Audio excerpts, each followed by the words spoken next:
Hey, it's Gabe with Vitev, with a subject that's not real fun to talk about, lead in drinking water. It's a question that we're getting more and more of now as people see locations like Flint, Michigan, and now Pittsburgh admitting that they have a problem as well. People are concerned.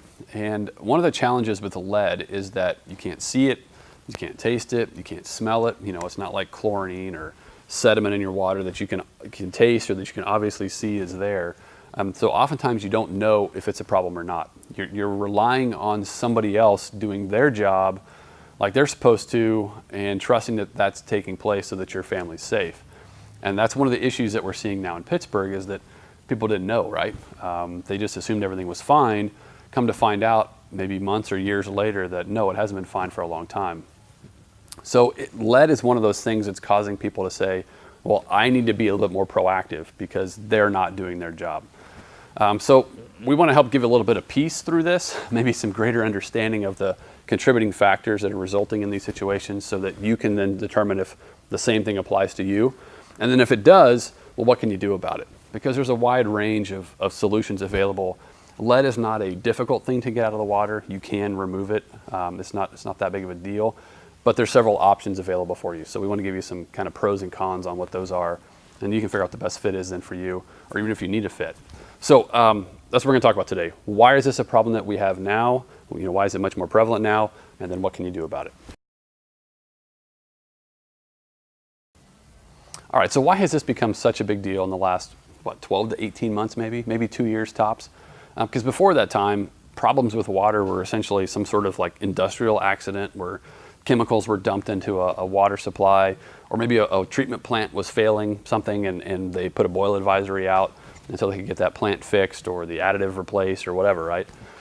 That's really all we really saw. But lately you Google lead in water and you'll find all sorts of communities that are dealing with this problem. So why? Well, we came up with essentially three main categories. Two of them are very tangible. You'll get those right away. They make complete sense. The third one is a little bit more, you have to be a little bit more reflective on it and kind of investigate it a bit further and see if that has anything to do with the heightened increase in stories and attention that this concept is getting. So three main things. The first one is, it really comes down to an infrastructure issue. Whether it be the age of the infrastructure or the type of infrastructure. And what I mean by that is a lot of these cities, at least in the places that are, the portions of the city that are dealing with this problem, have pipes that may be 60 or 80 or 100 years old or even more than that. Their main pipes across the city, to deliver water from the treatment plant to the kind of the main branches in a neighborhood or whatever, are lead-based. And these massive pipes have been there for 100 years. Obviously, they're going to break down with time, right? And so we're getting to the point where those pipes are crumbling. They haven't been maintained. They haven't been cared for. We're putting things through the pipes that are corroding the pipes. And what do we expect, right? Sort of makes sense. Then the other aspect to it is when you get to the home, a lot of homes still have copper pipe in them. Copper pipe that was jointed together, at the joints with solder, a lead-based solder. And so, there's no wonder why there is some lead in our water when we use a lead-based delivery system to get it to the kitchen faucet, right? It just makes sense. But within there, while those things are there, what's the solution to fixing those? What do we need? Well, it has to be either maintained very well so they don't break down as quickly, and by quickly I mean, less than 100 years. Or number two, they need to be replaced, right? Newer homes, newer neighborhoods are not using lead-based or copper-based pipes anymore, right? They're using PVC and PEX when you get inside your home, flexible plastic tubing. There's no lead in any of the components. It's all compression fittings and that sort of stuff like we use. So we've eliminated that in newer homes for sure. But if you're in an older part of the neighborhood or on an older branch of a treatment plant, you still may have those issues. What do you have to do to fix those things? Well, you need the number two issue, and that's money. Cities are out of money. They're either out or they're just not prioritizing where the money has been spent. And they look at those, the water delivery system as a much lower priority than maybe some other types of programs that they want to implement in the city. So we're stuck with old infrastructure that needs to be replaced without the money to replace it. And it doesn't matter whether you look at it from the perspective of the cities aren't collecting enough taxes, or they're misapplying the money that they do have. None of that really matters. The problem is money is not being spent on infrastructure maintenance and replacement. And then rolled up into that is that we're also seeing water department staffs be cut. Employees being asked to leave or being fired, or the positions not being filled or just removed completely.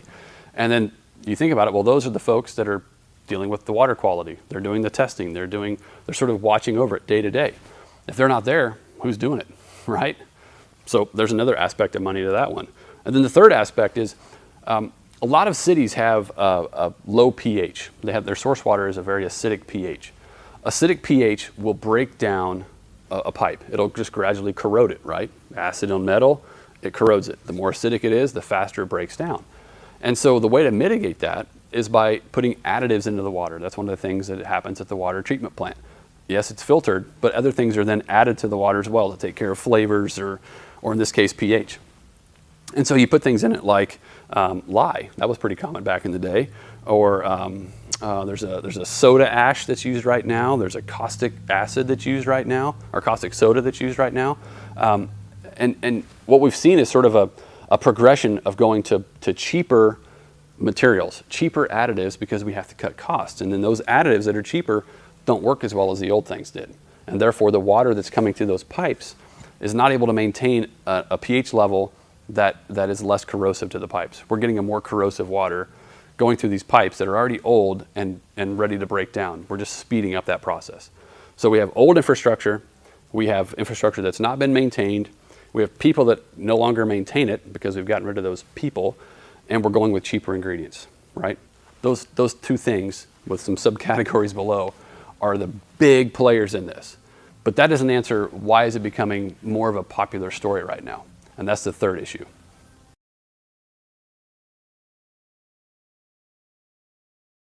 All right, so the third aspect of this, this is why I say it's not so, it's not as experiential, it's not as tangible. You have to sort of think about it a little bit more, is that, I don't know if you've noticed or not, but here in the States and even in Europe as well, we're pretty divided right now, right?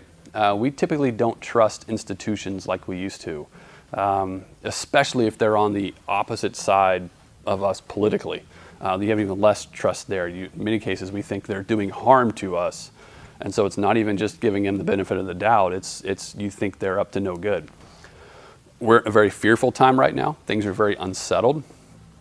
And when you look at the story of lead being put into the water, or lead being allowed to go into the water, thereby poisoning kids, that story hits all the nerves that are exposed right now.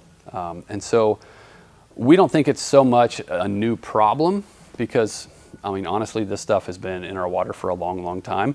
That's why we've had water filtration companies and people in this industry saying, you need to filter your water. If you're not, you're messing up. It's just that it's getting more attention right now because it's a good story, it drags clicks, it does all that kind of stuff, right? And we're not poo-pooing the significance of this at all. This is a very dangerous thing. This is why we do what we do, because you need to eliminate this stuff from your water. It does cause you harm. But just the elevated significance, the elevated attention that it's getting right now is due to some more psychological aspects necessarily than it is just a new problem that's just now popped up. It's a problem that's been there for a while. It's just a much more opportune time to tell that story and get some change happening out of it as well.